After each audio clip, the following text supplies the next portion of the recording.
putranya Kiai Khisni, tapi di tempat lain bahkan sudah masuk ke cabang-cabang, dipengaruhi cabang-cabang agar mereka menolak Ba'alawi, menolak. Ya memang ada perbuatan salah pemicunya, ya. Tapi sebagai akhir tahun 2022, Komite Masjid Al-Aqsa dan Yerusalem di Dewan Legislatif Palestina mengungkapkan sebuah fakta yang sangat mencengangkan, bahwa otoritas pendudukan Yahudi Israel telah membangun kuburan palsu di sekitar Masjid Al-Aqsa. Komite tersebut menyebutkan cara pemalsuan kuburan ini ditempuh adalah untuk membuktikan kehadiran sejarah Yahudi di kota suci ketiga umat Islam tersebut. Menurut laporan itu, Yahudi Israel telah membangun setidaknya 300 kuburan palsu di Jabal Al-Jaitun bagian timur Masjid Al-Aqsa dan 200 kuburan lainnya di Wadi Al-Hilwa di Silwan bagian selatan masjid, serta ratusan kuburan lainnya di berbagai wilayah di Yerusalem yang telah diduduki oleh Israel. Modus serupa ini sama persis seperti yang dilakukan oleh Ba'alawi. Menurut laporan tim Alap-Alap Mataram dari Kasunanan Yogyakarta dan Surakarta, di sekitar Yogyakarta saja sudah terungkap setidaknya ada 260 makam Ba'alawi. Sementara di seluruh Indonesia telah terdata setidaknya ada 3.000 makam Ba'alawi. Yang sangat mengenaskan, beberapa pekan terakhir ini juga beredar video terkait diketemukannya makam para Habib Ba'alawi di situs bersejarah ibu kota Majapahit, Trowulan, Mojokerto, Jawa Timur. Sama seperti yang dilakukan oleh Yahudi Israel dengan membangun ribuan makam palsu yang dicitrakan sebagai makam-makam dari klan mereka, maka Ba'alawi ingin membuat pembuktian sejarah palsu bahwa leluhur mereka telah hadir di bumi Nusantara ini sejak beratus-ratus tahun silam, sehingga apabila tiba pada waktunya mereka akan mengklaim Nusantara sebagai negeri warisan dari nenek moyang mereka. Kita patut bersyukur kehadirat Allah Subhanahu wa Ta'ala bahwa skenario yang telah dipersiapkan oleh Ba'alawi itu akhirnya terbongkar, yang salah satunya adalah berkat viralnya diskursus kepalsuan nasab Habaib Ba'alawi yang dipicu oleh tesis Kiai Haji Imaduddin Usman Al-Bantani. Assalamualaikum warahmatullahi wabarakatuh. Sahabat Konsep Kehidupan Channel, berjumpa kembali, sehat walafiat tentunya, dan mudah-mudahan kita selalu dalam lindungan Allah Subhanahu wa Ta'ala. Amin ya Rabbal Alamin. Sahabat, di mana saja berada, yang mudah-mudahan perjumpaan kita yang kesekian kalinya ini bisa menambah manfaat dan menambah tali silaturahim antara kita semua. Sahabat dan saudara-saudaraku, bahwa polemik nasab yang selalu kita bahas, yang selalu kita jadikan topik pembicaraan dan topik dari tema-tema video, ternyata bukan hanya sebuah kiasan, saudara-saudaraku, tapi memang realitanya sangat jauh, bahkan sudah hampir membahayakan NKRI. Kenapa? Karena kita tahu bahwa yang kita tahu bahwa ini hanya anget-anget kuku gitu ya. Padahal pergerakannya ini sudah luar biasa ini. Dan kalau dibiarkan 2-3 tahun lagi nampaknya PBNU ini akan hancur. Ini menurut pandangan saya. Sebab saat ini yang dihantam, ya, yang dihajar itu adalah betul-betul Nahdlatul Ulama. Ini dari segi organisasinya pun sudah dirusak. Makanya saya kaget dan saya bingung dengan sikap dan pendirian dari ketua PBNU. Ketum PBNU ini nggak pernah lihat HP kan. nggak pernah lihat sosial media, nggak pernah lihat YouTube. Oke lah, YouTube kadang-kadang beritanya ada yang dibuat-buat, tapi YouTube banyak yang beritanya realita. Ya. Jangan menutup mata ya. Ini ketua PBNU ini diam-diam atau mungkin betul-betul mukibin akut ini ya, ketua PBNU ini. Ini berbahaya ini ya. Dan untuk itu nggak bisa dibiarkan begitu saja, nggak bisa husnudzon aja ini. Kita sebagai generasi penerus nggak bisa begini, ya nggak bisa diam saja. Dan untuk itu kepada para ulama, para kiai, para santri, lepaskan diri Anda dari doktrin dan harupat-harupat sesat Balawi. Coba berpikir dan hayulah bergerak. Para kiai, para ulama yang punya nama, yang punya kemampuan dan yang punya kekuatan, cobalah para kiai, para ulama bergeraklah, selamatkanlah NU. Ini NU sudah dalam masa krisis, betul-betul sudah 60% dikuasai oleh Balawi. Dan ini kalau dibiarkan 1 atau 2 tahun lagi akan semua dikuasai oleh Balawi. Ayo kita buktikan. Dan untuk itu kepada yang terhormat, yang mulia Kiai Haji Akil Sirot, Kiai Haji Marzuki Mustamal, ya, Kiai Haji Abbas Buntet, Kiai Haji Yusuf Al-Bantani Banten, Yusuf Mubarak, kemudian juga Kiai Nur Ihya, dan ditambah lagi dengan kiai-kiai yang lain yang punya kualitas dan kemampuan untuk bersuara.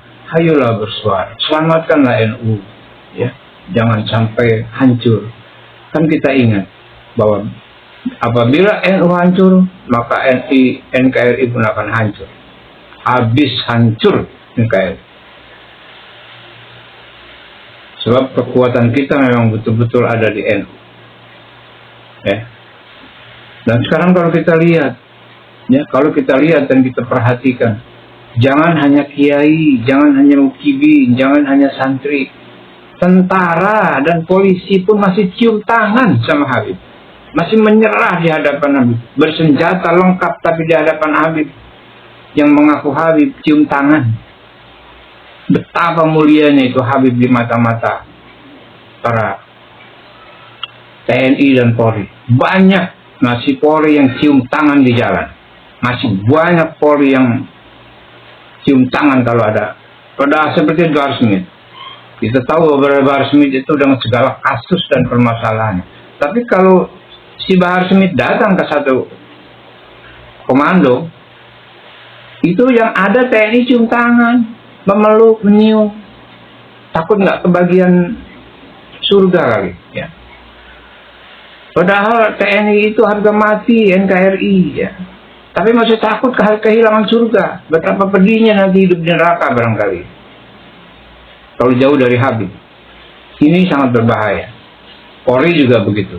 Saya bukan mendiskreditasikan, ya, bukan mendiskreditasikan, ya. Tapi memang realitanya seperti itu. Kami punya bukti digital, ya, akan kami putarkan, ya, untuk membuktikan ucapan-ucapan atau apa-apa yang saya katakan. Sedangkan Jenderal Dudung dulu, ya, apa perpesannya? Ya, bagaimana? Saya salut dengan Jenderal Purnawirawan Dudung Abdurrahman yang pada saatnya bisa bergerak melawan para habaib yang menghancurkan dan membubarkan FPI pun keluar dari pencetusnya Jenderal Dudung Abdurrahman. Itu adalah seorang TNI sejati. Itu TNI yang benar-benar tidak takut neraka. Ya. Urusan neraka dan surga mah engke. Ya, kalau sudah mati, yang penting berbuat baik saja hari ini. Ya, insya Allah. Dalam arti bukan berbuat baik harus cium tangan, harus memeluk para habaib palsu. Akan tetapi itu mungkin belum jelas, dan mudah-mudahan setelah ada penjelasan, setelah ada pembongkaran yang dilakukan oleh Kiai Haji Imaduddin, ya, ini kita semua bisa tahu, kita semua bisa paham, dan tidak ada lagi para pribumi, baik pegawai negeri, baik TNI, Polri, kiai, santri yang cium tangan pada para penipu-penipu berjubah, ya, penipu-penipu bernamakan Habib, penipu-penipu yang ngaku cucu Rasulullah tapi lagunya kayak kentut. Ya. Baik sahabat, dan kemudian, ya, dengan dikeluarkannya Kiai Haji Imaduddin dari kepengurusan PBNU, ini akan semakin kuat pergerakan. Lihat saja, ya. Pergerakan akan semakin kuat, dan pada saatnya nanti, ayo kita lihat. Dan ayo kepada para santri, para YouTuber, netizen, ya, yang sepaham dan sependapat dengan kami hari ini, dan selanjutnya, ayo kita berjuang, ayo kita bergerak, kita satukan ukhuwah Islamiyah, kita lawan para habaib, kita tegakkan NU, ya, dan kita jaga Nahdlatul Ulama. Para PWILS, anggota PWILS di mana saja berada di wilayah yang sudah dilantik, ayo kita saling bekerja sama, kita saling menjunjung tinggi martabat bangsa ini. Pada saatnya nanti negara PBNU baru akan suudzon. Ya, kita buat ketua PBNU ini suudzon, jangan husnudzon aja. Buktinya husnudzon aja, mana gerakannya PBNU? Nggak ada. Ya, yang ada bekerja sama dengan para habaib, para ulama dan kiai Nusantara pribumi dikeluarkan dari kepengurusan. Inilah kesalahan total PBNU. Lihat saja. Lihat saja penyesalan akan terjadi nanti. Ya. Lihat saja. Ya. Kenapa? Inilah kebodohan PBNU hari ini. Kebodohannya. Sepihak apalagi kalau kita lihat kepada Rois Am. Rois Am ini Rois Am bodoh. Makanya disebut oleh para Habib itu ulama nomor 1. Karena dia telah menolong, menyelamatkan habaib. Rois Am yang saat ini melindungi habaib. Emang siapa? Itu pengakuan dari habaib yang mengaku dirinya cucu Rabi. Dengan prinsip, kalau ulama nomor 1 di Indonesia ini masih mendukung kita, udah biarkan, mau apa saja. Lah, Rois Am itu yang mendukung. Kenapa pada diam saja ini? Para kiai, para ulama, jangan diam saja. Kita akan hancur ini kita. Ayolah. Ayolah saudara-saudaraku. Ayolah para guru-guruku, para kiai-kiaiku. Jangan kita berdiam. Habib Lutfi bin Yahya ini sudah menghancur baurkan kepengurusan PBNU.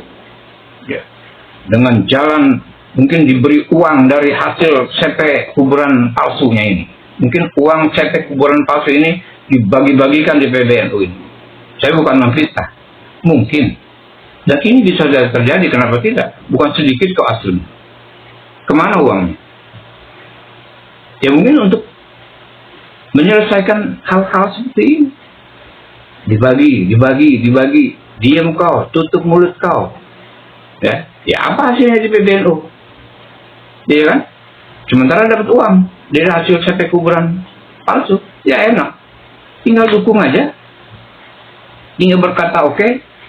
Tinggal berkata mengajukan. Pecat ini. Sambil memberi uang. Yang menyuruh dipecat pun ya akhirnya sungguh dahu karena uang. Ya. Ini uang kuburan palsu ini bukan sedikit. Mungkin bekerja sama dengan, saya bukan menuduh, saya bukan memfitnah. Mungkin bekerja sama dengan PBNU. Dan ini bisa saja terjadi. Mungkin bekerja sama dengan Rois Am. Dan ini bisa saja terjadi. Kenapa tidak? Uang kok, siapa yang tidak doyan uang? Apalagi yang butuh. Ya, sahabat dan saudara-saudaraku, kita tidak mendiskreditkan seseorang itu tidak baik. Tapi realitanya, selama ini yang kita dengar apa? Husnuzon. Seorang pemimpin PBNU berkoar-koar, kalau tidak suka dengan habaib, marahin saja saya. Kalau benci dengan habaib, marahin saja. Itu bukan ketua yang begitu, bukan pemimpin. Itu cemen, itu yang gitu, tukang angon, kebo yang begitu ngomongnya. Kalau pemimpin bukan begitu. Siapa yang bisa membackup keputusan seperti itu? Nggak ada. Itu tukang daun cincau yang begitu bicaranya, bukan ketua PBNU itu. Apa? Kalau tidak suka dengan habaib, marahin saja saya. Kalau tidak suka dengan habaib, bicara saja ke saya. Saya yang tanggung. Apa begitu kayak gitu ketua PBNU itu? Apa seperti itu? Saya bukan memvonis ketua PBNU nggak benar. Itu realita yang terdengar. Dan saya punya videonya. Nanti saya buktikan. Roy Sam juga begitu. Kalau tidak ada Ba'alawi, kita tidak akan bisa apa-apa. Subhanallah, nggak tahu sejarah orang ini. Ya, bodoh banget otaknya di mana. Ya, kalau tidak ada Ba'alawi, nggak bisa apa-apa. Saya nggak pernah kenal Ba'alawi, saya bisa baca Al-Quran. Saya bisa menjalankan ibadah setiap hari. Ya, syariatnya sesuai dengan sunnah Rasulullah dan perintah dalam Al-Quran. Saya nggak kenal satu pun habaib. Satu pun nggak pernah ada yang dekat dengan saya itu yang namanya Ba'alawi. Jangan seperti itulah. Ingatlah wali-wali songo. Wali-wali songo itu jauh datang sebelum habaib. Ya. Kenapa kita terlalu bodoh, terlalu dangkal otak kita berpikir seperti itu? Ya. Dangkal itu namanya. Sekolahnya jangan di kandang kerbau, di university, ya. Biar wawasannya jadi luas, pengetahuannya jadi luas. Kalau sekolah di kandang kerbau, ya itulah begitu. Kalau tidak ada Ba'alawi, kita tidak bisa apa-apa. Sama dengan si Bahar Smith yang bicara, kalau tidak ada Ba'alawi, dia tidak duduk masih menyembah pohon, menyembah batu. Nah itu dulu kan begitu. Nah itu doktrinnya seperti itu. Diserap oleh Roy Sam. Nah seperti itulah. Saya bukan memvonis Roy Sam nggak benar, dan saya bukan memvonis ketua PBNU tidak benar. Tapi ini realita yang terjadi dari ucapan-ucapan dan sikapnya. Dan ditambah dengan dikeluarkannya Kiai Haji Imaduddin oleh PBNU. Ada apa? Mengapa? Kok bisa? Betapa bodohnya. Tidak punya pikiran dan wawasan orang ini. Kita tahu seperti apa yang telah dilakukan oleh Kiai Haji Imaduddin dan bagaimana pengaruhnya terhadap ulama-ulama dan para kiai saat ini. Yang seperti ada yang mendorong berbuat sesuatu untuk membangkitkan Islam di Indonesia. Tapi oleh PBNU dikeluarkan, tidak diberi nilai, bahkan dikucilkan. Ada apa? Kok bodoh amat? Berwawasanlah sedikit lah, ya. Berwawasanlah. Beli HP lah, yang murah-murah lah. Baca, pelajari, lihat sedikit-sedikit YouTube lah. Biar tahu, biar punya pengalaman. Sekalipun memang ada yang kurang baik di YouTube ceritanya atau kabarnya, tapi banyak yang baik, banyak yang baik yang bisa kita ambil manfaatnya, bisa jadi menambah wawasan buat kita. Jangan anti lah, pelajarilah. YouTube ini bisa jadi jejak digital kok, ya. Kalau tidak pernah membaca, tidak pernah mengikuti, masa nggak tahu? Kalau pernah mengikuti, masa tidak tahu? Atau buta mata buta hati untuk hal ini? Ya sahabat, itulah realita-realita yang terjadi saat-saat ini. Ya, di saat polemik nasab semakin tinggi, tapi kebijakan-kebijakan para pemangku jabatan kayak kuceluk, kayak kuceluk ya. Kayak kucuk, kalau kata orang kampung saya, kayak kucuk itu kayak budak angon yang tidak berbuat tanpa berpikir. Sebab apa? Kalau yang disebut, kenapa suka disebut anak angon? Ya anak angon saya nggak pernah mikirin besok, yang penting keboknya kenyang, dia kenyang, udah tidur. Itu kebok kenyang, perut yang angonnya kenyang, udah tidur. Makanya disebut budak angon. Padahal budak angonnya nggak pintar ya namanya. Nah sahabat dan saudara-saudaraku dimana saja berada, para kiai, para ulama, dan wabil khusus kepada Kiai Haji Madudin, teruskan kami di belakangan, dan juga pada rekan-rekan para YouTuber, para netizen, para santri, para ulama, para kiai. Ayo kita bersama, ayo kita bersatu. Bila perlu kita ganti ketum PBNU, biar PBNU ini bisa jadi maju.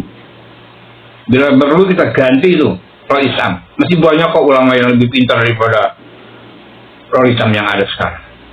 Ya. Ini udah terlalu bodoh. Roh Isam sekarang di Miftahul Anwar ini bodoh. Ya. Jadi harus diganti. Sebab otaknya udah dangkal, otaknya udah kena doktrin. Seperti itulah saudara-saudara, dan mudah-mudahan ini penyampaian ini bisa menambah satu wawasan, menambah satu manfaat buat kita semua. Dan hayo kita bergerak. Badan Terhormat Kiai Haji Nur Ihya, lanjutkan. Kami selalu bersama dia. Baik sahabat di mana saja berada, terima kasih atas kebersamaannya. Sekali lagi mudah-mudahan bermanfaat dan mudah-mudahan jadi menambah satu wawasan.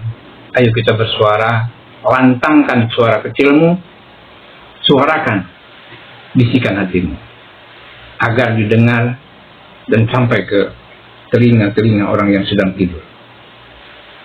Kita bangunkan mereka, jangan terlelap dalam tidur dan mimpi harupat dan doktrin-doktrin balawi. Terima kasih atas segala kebersamaannya, mudah-mudahan bermanfaat, dan semua mohon maaf bila ada kesalahan dan kekurangan.